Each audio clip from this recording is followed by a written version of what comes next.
Ryan. I am not anyone particularly special. I'm just another person just like you. I get up every morning.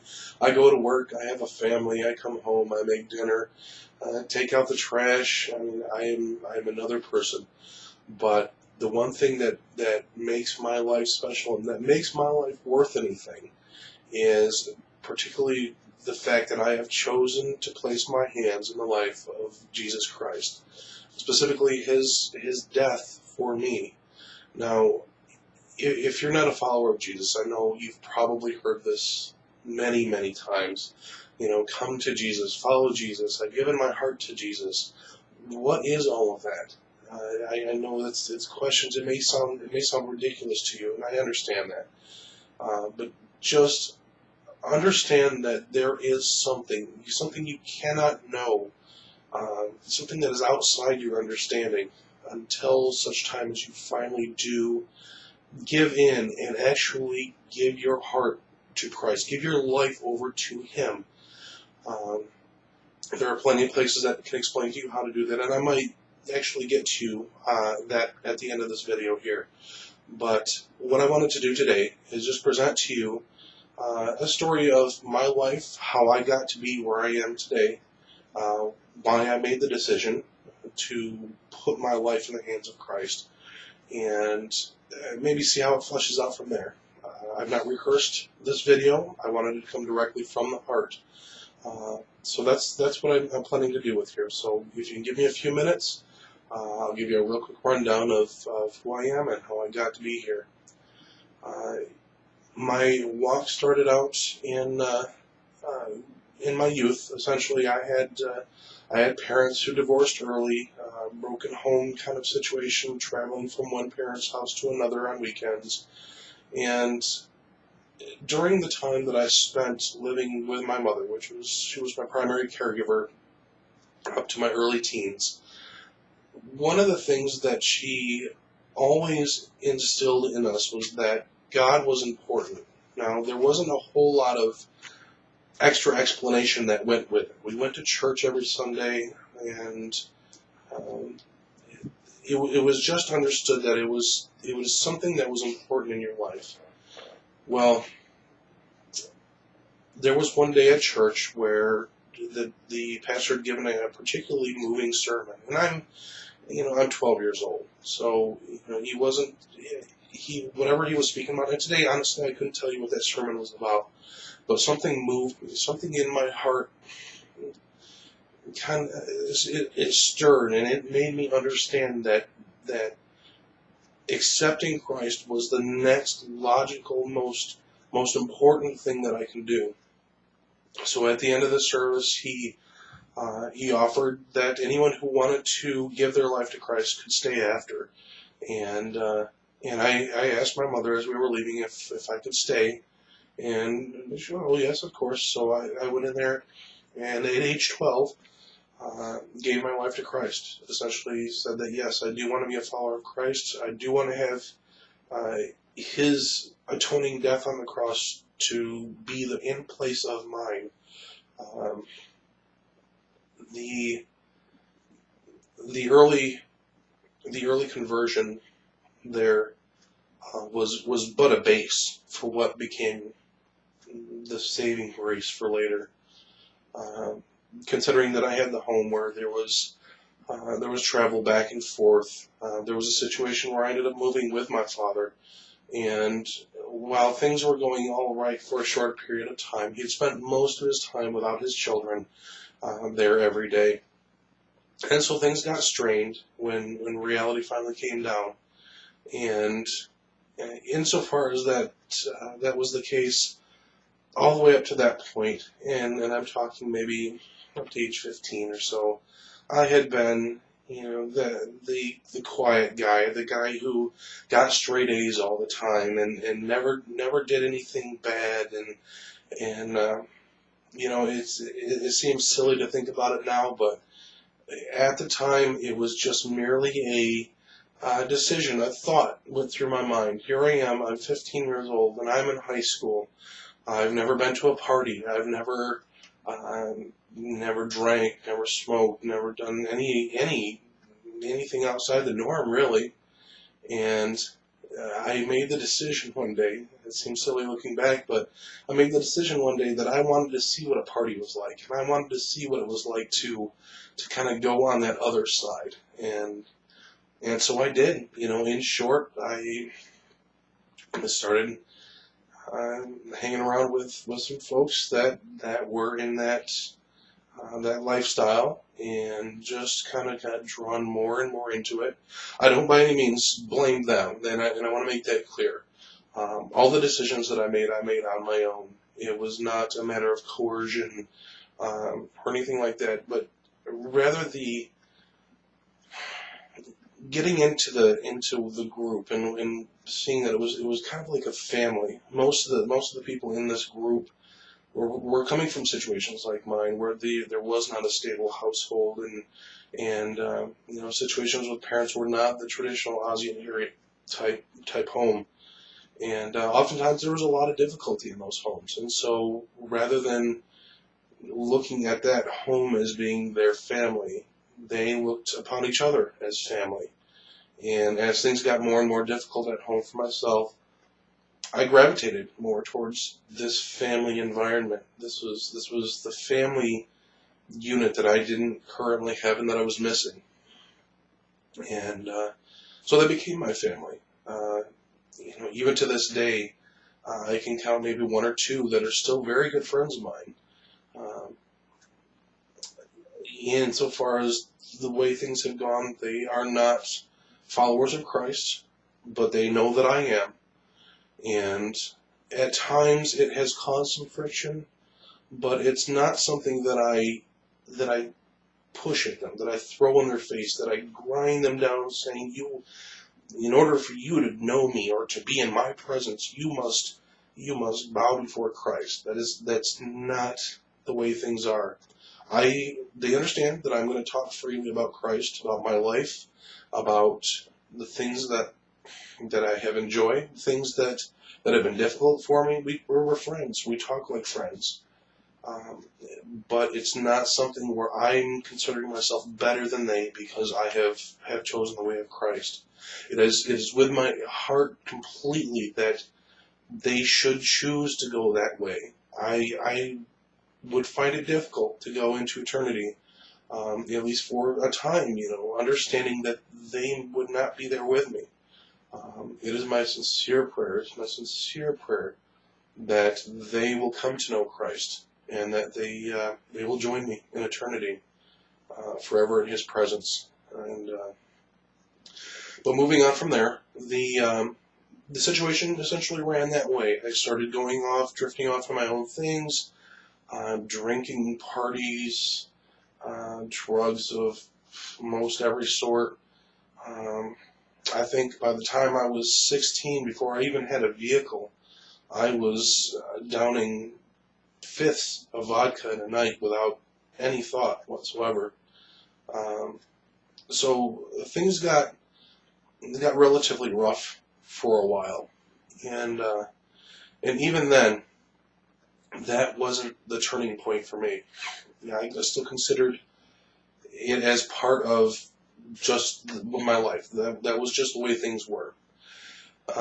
Moving forward a little bit, I kind of got to that point with some situations where I had flunked out of college, and just various things, sort of obstacles or circumstances. Um, Back at them now, I think even though they were hard at the time, and definitely not what I would have chosen myself, I can't go back and change. I wouldn't go back and change them because they were so vital in bringing me to where I am now. Many people get hung up on that. They say, "Oh well, you say when you're a Christian, but look at you, you still have problems." Yes, I do.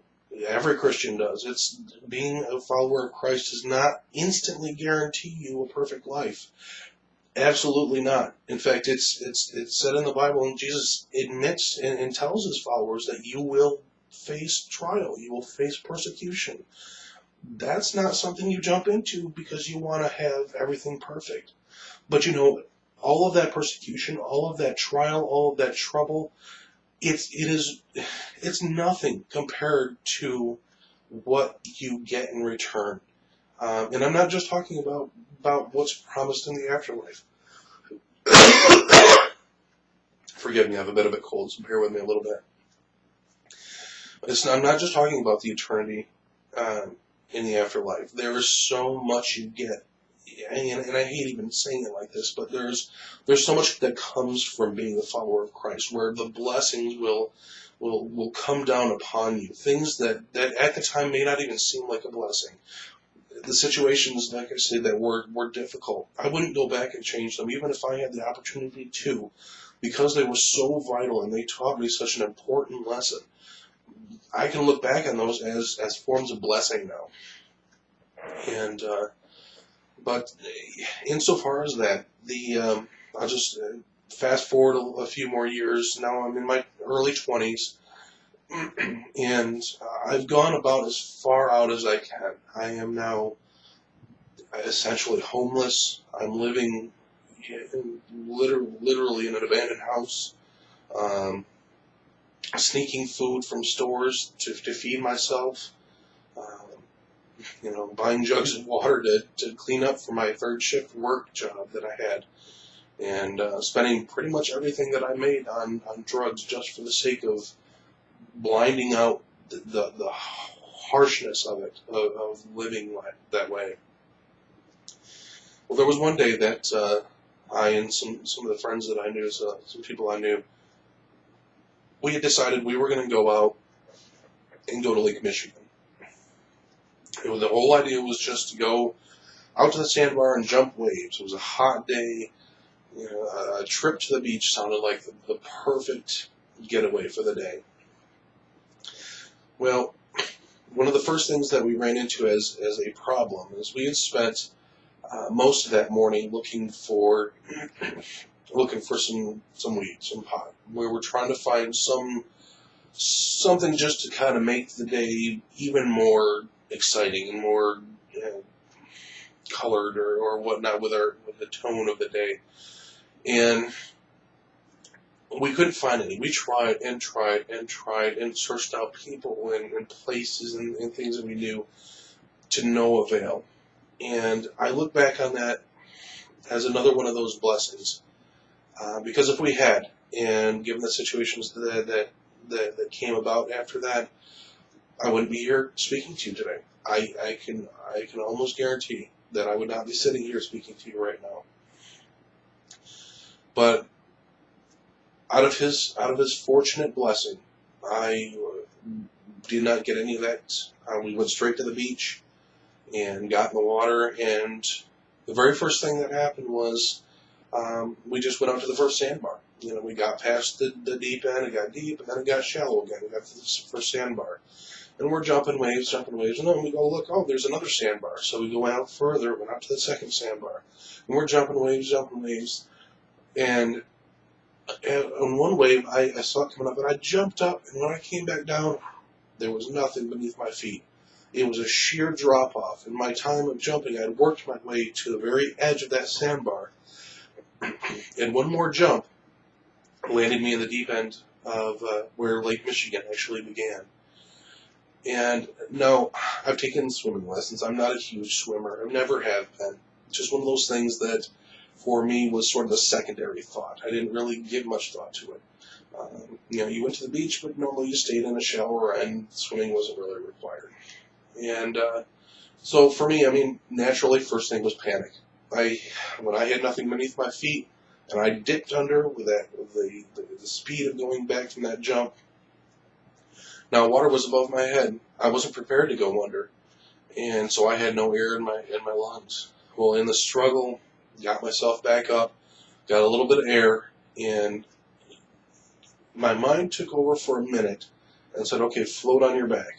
So that was what I remember. The only thing I could remember from those emergency videos, if you get in water, is float on your back. Give you time to rest. And so I worked myself back on my back, and I'm laying there. And the waves that we had spent all this time jumping now were fairly tall. We're talking at least a foot tall. And in laying on my back, the waves easily came up and splashed me in the face over and over again, so that even in trying to get an even breath, I was still inhaling water, still choking and sputtering, which of course caused more panic. And long story short, I got to the point where I had struggled and I had strained and I was running out of energy real quick. And for those of you who have never been in that situation, I don't know that I could adequately describe for you. Even in situations where you've run a marathon, I assume, or you've done something extremely strenuous. When you get done, usually you have this energy that still sits in reserve. But even at that point, I did not have the reserve. The reserves had been used up. I was very fortunate. A good friend of mine that had come with me there, he made the attempt to come rescue me. And that very thing that they say if you try to rescue somebody, well, you got to wait till they pass out or something before you grab them. My friend did not. And the very thing they tell you happened. I grabbed him and I shoved him down and nearly drowned him. I would have held him under just for the sake of holding myself up. But I knew that if I did that, he was going to die. And I could feel him, underneath thrashing, trying to get himself back up. So the thought was made, the decision was made, that I was not going to kill him for my sake. So I let him go, and I threw myself back. He popped up. Now he's starting to struggle. He's starting to panic. So here's the two of us in the water with nothing left. He's got a little bit going on, but I've got nothing. And I knew I was going under. That was the very next thing, is I knew that now I was going to die. So rather than kick and fight, which I didn't have the energy for anymore anyway, I just stopped and just let myself go. And I remember that as I was going down, I looked down to where I was going, and I thought, I don't want to see that as my last sight. I want to watch the sun. That's going to be what I'm going to die doing. And so I turned my head up and saw the surface of the water, saw the sun, and just focused on the sun as I went down in the sun. And that surface got further and further and further away, that I was just thinking, there's nothing I can do now. Now it's just, I'm going to have to deal with a burning pain in my lungs, and I'm going to have to start breathing water. There was nothing else. I had no other means of doing so. But the very next thing was where what I count as a miracle happened. In front of my eyes, I saw two things. I turned away from the sun and looked almost in front of me for just a second, bracing myself for the next inhale of water that I'd have to do. And in front of my eyes flashed, vision-wise, this wide and this tall, completely in my vision range, the giant word no. Bright neon, sparkle, I don't even know what to call it, jagged edges around the whole thing, but it was no. It was no, just this big. The second thing that appeared to me was this vision of Jesus, and it was almost like he was kind of far off. He was a ways off, but I could see him there. That was the two things, essentially in that order. It was no, and then Jesus. And that, in seeing that, I instantly got a burst of energy. I had nothing, literally had nothing left at that point. I was sinking and getting ready to inhale air because I had nothing. But I got a burst of energy at that second, enough that I was able to just pull myself above the water. I didn't know why. I didn't know what the point was. Maybe just to get one more breath of air, but I knew that was going to be it. If there was going to be anything, this was it. So I went and I forced. It was like lifting yourself through leaded weights, just trying to pry yourself to the top. And I did. My head poked above, and I gasped a huge gasp of air. It felt so good. But right at that moment, I heard a guy yell, "Grab on!" And I look over, and sure enough, there are two men on jet skis. And I don't know how they saw us, how they found us. I was already under, but the two of them came to me. My friend grabbed on. Understanding this was it, reached out and missed. Hand splashed water, and it was like, no. And I thought, okay, this is going to be it. And I just threw myself, and I caught the edge of that jet ski. And as soon as I had a grasp, guy floored it and hauled us both up to the shore. Came up to the shore. They dropped us off. Didn't really say a whole lot. Just, said, "Are you all right?" I said, "Yes." The two of them took off, and probably for the next 3, 4, 5 minutes, I don't even know, my friend and I both stood there, hands and knees, just gasping for breath, and the short of water flowing up between us, but just gasping for air, just as hard as you could possibly breathe. But we were alive, and it was nothing short of a miracle that we were alive. I had been not even 30 seconds before that I was contemplating inhaling water, and here I was at the edge of the shore, completely safe, bringing in life-sustaining air. And by the time that I had enough strength to move, to actually crawl my way back to our beach blanket that we had laid out,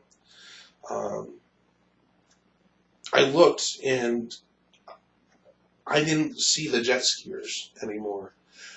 And this is important because when we got there were no jet skiers out there. There was nobody out there. In fact, myself and my friends had actually gone out to the furthest out area, further than anyone else at the beach had gone. And we had been playing, jumping waves for a while. And one of the things that I noted while doing that is that we had people out there. But there was nobody else besides regular people like us jumping waves, playing in the water. So somehow, 2 jet skiers, just enough to come get us, came at the exact right time and rescued my friend and I out of nowhere and saved us, brought us back to shore, and then disappeared again. I don't know. I think back on it and I think could those have been angels that had been sent? Given what I saw, given what I experienced, given the burst of energy at just that time, and given that they were right in the right spot at just the right time, I wonder if angels hadn't been sent for us at that specific point in time. It was a miracle. It was nothing short of a miracle. I should not be here today. I really shouldn't. But the one thing that came out of that, and this is why I even bring it up at all, is I determined after that day that I did not feel ready. I did not feel ready to meet Christ in the state that I was in. And so I picked up a Bible. The only Bible I could find that I still owned, and a big old NIV, probably about that thick, and started reading page 1. And I read through the entire Bible, short of Psalms, but I did eventually end up reading Psalms later. I figured if I'm going to be reading the songbook's going to come last, but I wanted to get all the important information, quote unquote, before I went into that. So I did read that Bible cover to cover, and my life changed dramatically from that point. That was about the time that I started getting truly persecuted for my faith, for those seeing me reading the Bible all the time. Now I was, the Jesus freak. I was now the Bible guy, and but it's one of those situations I wouldn't take back. I wouldn't change. I was glad to take it because that persecution actually pushed me to be stronger, to strengthen myself in my faith, and to truly know that what I understood to be true was true, and that I was not willing to back down when I know that what I know is true. There's no sense in backing out for that. When you know what you know is true, backing down makes no sense whatsoever. You have to stand strong, and standing strong means standing strong against that which is going to be coming against you, whether it's persecution or hard times or those folks that will just plain look at you and ridicule you and say, you are insane. You believe in an invisible man in the sky. When it comes to that point, you will, if you truly understand, if you truly know what you believe, things like that are ridiculous at best. And you can see this. It's not hurtful any more than it's hurtful to know that they are missing out on something so wonderful and so great, and then you just want to stand there and plead with them. Look, you open your eyes. I understand you want to taunt, and all you can do is throw your ridicule, but I would give anything for you to understand and to see what I see now. And so I guess my story is sort of the prodigal story. I came to Christ early at my age 12, got my little green Bible at the time, the New Testament, and I think in wandering away, I was taught a lot of very valuable lessons that I am now currently using in my walk with Christ. Things that are very important when talking to other people about what I believe in, and staying strong and knowing that I believe something that's true, that's not a fairy tale.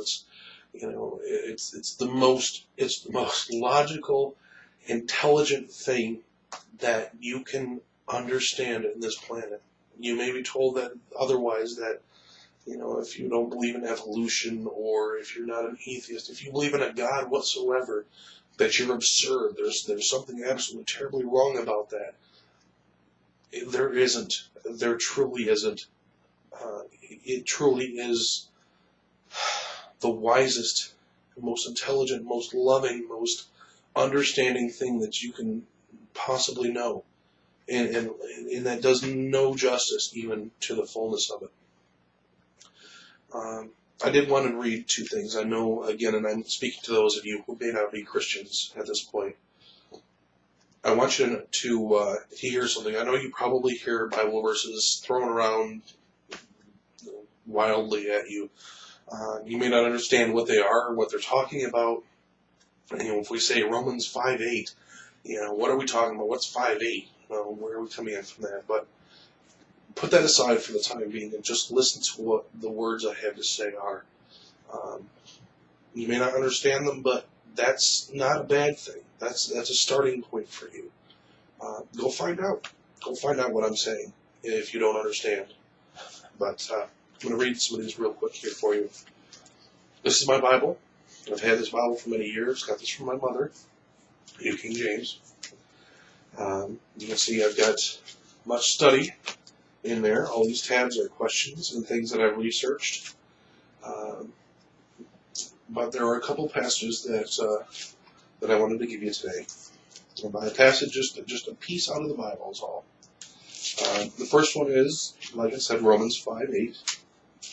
And Romans 5:8 says, actually I'll back up to Romans 5:7. It's basically just the span of reading here. For scarcely a righteous man will one die, but yet perhaps for a good man someone would even dare to die.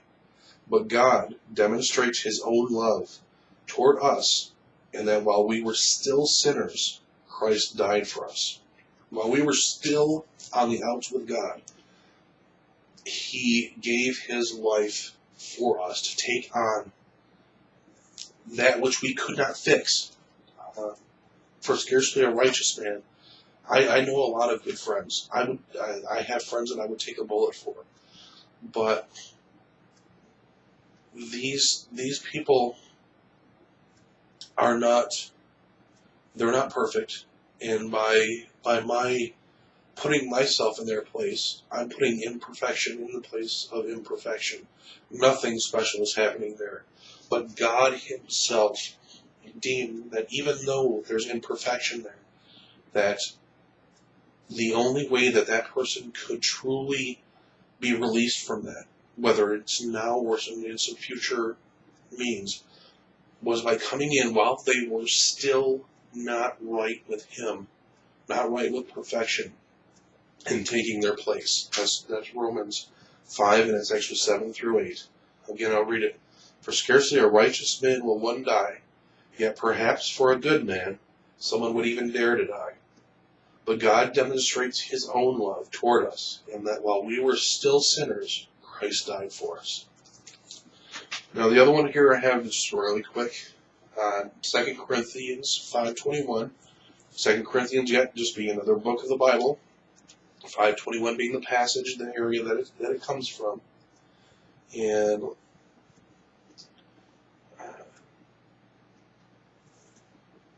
I'm actually going to back up to the 20, 5:20 through 21. And it says, "Now then, we are ambassadors for Christ, as though God were pleading through us.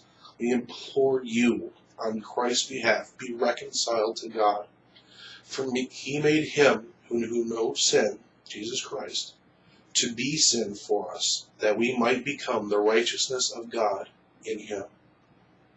Now, we are ambassadors, those of us who have come before and who have understood that. That is why I'm here today. That's why I'm bothering to make this video, to speak to you directly. It is so important that you understand this. And even if you don't understand this, take the first step too. It is that important. I'll read it again. "But now then, we are ambassadors for Christ, as though God were pleading through us.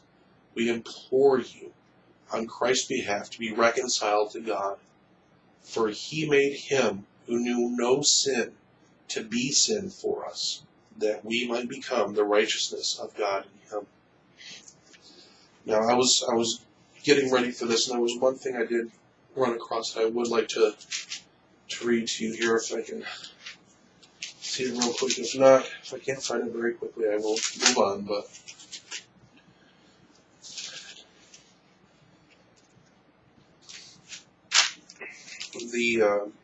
I've said a few times here that a lot of the problem that you may run into if you don't know God is that you might find this foolishness, that you might not understand it, and that's to be understood.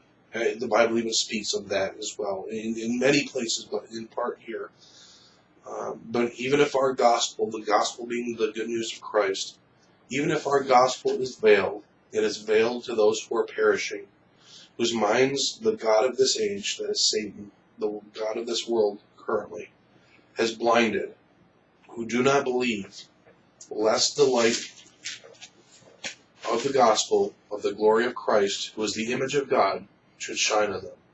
For we do not preach ourselves, but Jesus Christ the Lord, and ourselves your bondservants for Jesus' sake.